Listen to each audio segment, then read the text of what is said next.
Μπορώ να φάω ό,τι θέλω πριν?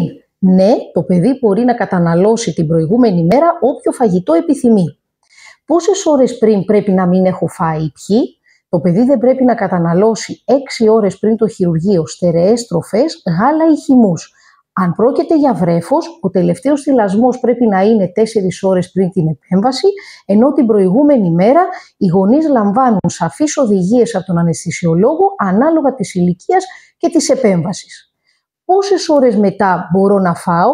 Ανάλογα την επέμβαση. Για προγραμματισμένες επεμβάσεις όπως κύλι, υδροκύλι, κρυψορχία, περιτομή, η επανασύτηση ξεκινάει σταδιακά κοντά στο 3ωρο ή με την πλήρη αφύγνηση του βρέφους ακόμη και νωρίτερα. Μπορώ να κάνω μπάνιο μετά την επέμβαση? Την ίδια μέρα με την αυτοκόλλητη αδιάβροχη γάζα που καλύπτει την τομή. Και 6 με 7 ημέρες μετά το τραύμα μπορεί να βραχεί ελεύθερα.